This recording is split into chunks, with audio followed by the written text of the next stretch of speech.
Hello everyone, আসসালামু আলাইকুম। আজকে আমরা কিছু ইম্পর্টেন্ট ফ্রেজ নিয়ে আলোচনা করব, যে ফ্রেজগুলোর পর সবসময় ভার্বের V4 ফর্ম, দ্যাট মিন্স ভার্বের সাথে আইএনজি যুক্ত হবে। এখন আমরা তো জানি, সবাই মোটামুটি সবাই জানি যে একটা স্ট্রাকচার রয়েছে, যেমন 2 + V1, যেটাকে আমরা বলে থাকি ইনফিনিটিভস, অর্থাৎ 2 এর পর আমরা খানিকটা চোখ বন্ধ করে আমরা V1 ফর্ম দিয়ে দিই। কিন্তু এখানে প্রত্যেকটা যে ফ্রেজ রয়েছে এগুলোর শেষে 2 রয়েছে এবং এগুলোর পর V1 ফর্ম হবে না। এগুলোর পর সবসময় ভার্বের সাথে আইএনজি যুক্ত যে ফর্ম, অর্থাৎ V4 ফর্ম, সেটাই হবে। তো আমরা এখানে ফ্রেজগুলোর সাথে আমরা পরিচিত হইনি। এখানে রয়েছে look forward to, object to, be use to. Be বলতে এখানে বোঝাচ্ছি অর্থাৎ যে বি ভার্বগুলো, এখানে am, is, are, was, were, যে কোনোটা এখানে হতে পারে। তারপর হচ্ছে get used to, with a view to, can not help. এখানে আমরা ক্যান নট হেল্পকে যদি আমরা কুড নট হেল্পও বলে থাকি তাও হবে, ওকে। তারপর would you mind, confess to, accustomed to, habituated to, would be better off. যদি এখানে আমরা প্রত্যেকটা যদি মানে জেনে নেই তাহলে হচ্ছে আমরা এটা স্পোকেনও আমরা ইউজ করতে পারবো, প্লাস আমাদের গ্রামার তো হয়েই যাবে। এখানে দেখতে পাচ্ছি লুক ফরওয়ার্ড টু, এটার মানে হচ্ছে প্রতীক্ষা করা, প্রতীক্ষা করা। তারপর হচ্ছে অবজেক্ট টু, অবজেক্ট টু মানে হচ্ছে স্বাভাবিকভাবে হওয়া, কোনো কিছু স্বাভাবিকভাবে হওয়া, স্বাভাবিকভাবে হওয়া।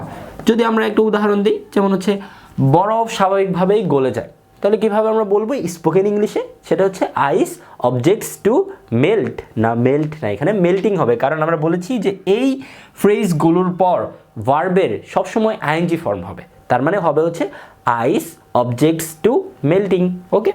তারপর হচ্ছে be use to, get use to, এই দুইটার মানেই হচ্ছে অভ্যস্ত হওয়া, অভ্যস্ত হওয়া। তারপর হচ্ছে with a view two, with a view two মানে হচ্ছে প্রতীক্ষা করা, কাইন্ড অফ প্রতীক্ষা করা, ওকে। তারপর ক্যান নট হেল্প বা কুড নট হেল্প, যেমন আমরা বলি না যে মাঝে মাঝে আমি না হেসে পারি না, এটাকে আমরা স্পোকেন ইংলিশে কীভাবে বলি? আই ক্যান নট হেল্প লাফিং। লাফ কিন্তু হবে না, কারণ আমরা বলেছি এই ভার্বগুলোর পর সবসময় ভার্বের সাথে আইএনজি হবে। তাহলে কী হবে? আই ক্যান নট হেল্প লাফিং। বা আমি না হেসে পারতাম না, তাহলে কী হবে? আই কুড নট হেল্প লাফিং। তাহলে এখানে কি হবে? না করে না পারা, না পারা। তারপর হচ্ছে উড ইউ মাইন্ড। আচ্ছা, যখন আমরা বিনয়ের সাথে কারোর কাছে কোনো কিছু আমরা চাই তখন কিন্তু আমরা উড ইউ মাইন্ড আমরা ইউজ করে থাকি। যেমন আমরা যদি বলি দয়া করে দরজাটা লাগিয়ে দিবেন, তখন আমরা স্পোকেন ইংলিশে কীভাবে বলবো? Would you mind close the door. না, এখানে কিন্তু would you mind closing the door হবে, would you mind closing the door. তো এখানে হচ্ছে উড ইউ মাইন্ড, এটা আমরা এটার মূলত অর্থ হয় না, আমরা জাস্ট পাশে লিখে রাখি বিনয়ের সাথে কোনো কিছু চাওয়া অর্থে, বিনয়ের সাথে কোনো কিছু চাওয়া অর্থে। তারপর কনফেস টু, এটা মানে হচ্ছে স্বীকার করা, কনফেস টু মানে হচ্ছে স্বীকার করা, ওকে। তারপর হচ্ছে অ্যাকাস্টমড টু আর হ্যাবিচুয়েটেড টু, এই দুটার মানেই হচ্ছে অভ্যস্ত হওয়া, অভ্যস্ত হওয়া, ওকে। তারপর হচ্ছে উড বি বেটার অফ, আমরা মাঝে মাঝে বলি না তোমার বরং চলে যাওয়াই ভালো, তোমার বরং এখন পড়াশোনা করাটাই ভালো। দ্যাট মিনস এখানে আমরা যখন বরং ভালো ইউজ করি, যেমন আমরা বলতে পারি এভাবে, যেমন তোমার বরং চলে যাওয়াই ভালো, আমরা কীভাবে বলবো? You would be better off going, you would be better off going. Go ভার্বের সাথে আইএনজি যুক্ত হয়ে গোয়িং হবে। তাহলে এখানে হবে হচ্ছে বরং ভালো। এখানে দেখতে পাচ্ছি আমরা সবগুলো ফ্রেজেরই প্রায় মিনিংটা জেনে নিয়েছি, যাতে আমরা বুঝতে পারি যে স্পোকেন ইংলিশ আমরা কীভাবে ইউজ করব। প্লাস গ্রামারে কিন্তু এখান থেকে প্রশ্ন বারবার আসে, যেমন লুক ফরওয়ার্ড টু, তারপর হচ্ছে with a view to, can not help, would you mind, এগুলো থেকে আপনি, তারপর হচ্ছে এই যে যদি আরও স্পেসিফিক্যালি বলি used to, be use to, যেটা আপনারা যদি বিভিন্ন গ্রামার বই যদি খুলে দেখেন এখান থেকে কিন্তু প্রশ্ন বারবার পাবেন। তো আমরা এখন হচ্ছে এটার রিয়েল এক্সাম্পলের মাধ্যমে চেষ্টা করি যে কীভাবে আমরা কোশ্চেনগুলো সলভ করব। খুবই ইজি, আশা করি আপনারাও পারবেন, তো সাথেই থাকেন আমাদের। এখন আমরা উদাহরণগুলোর দিকে লক্ষ্য করি, যাতে আমরা একটু আগে যা শিখলাম সেগুলো হচ্ছে আমরা ঠিকমতো পারফেক্টলি অ্যাপ্লাই করতে পারি কিনা সেটা দেখতে পারব। আচ্ছা, এখানে রয়েছে আই লুক ফরওয়ার্ড টু, তারপর এখানে ব্র্যাকেটে দেওয়া রয়েছে মিট উইথ ইউ। আচ্ছা, এখানে দেখতে পাচ্ছেন লুক ফরওয়ার্ড টু, আমরা এখানে শিখেছিলাম যে লুক ফরওয়ার্ড টু এগুলোর পর কী হবে? ফোর হবে, দ্যাট মিনস হচ্ছে ভার্বের সাথে আইএনজি যুক্ত হবে। তাহলে এখানে কি হবে, I look forward to meet যেহেতু রয়েছে, তাহলে মিটের হচ্ছে আইএনজি ফর্ম অর্থাৎ V4 ফর্ম হচ্ছে meeting, I look forward to meeting with you. তারপর হচ্ছে আই অ্যাম ইউজড টু, তারপর ওয়াক।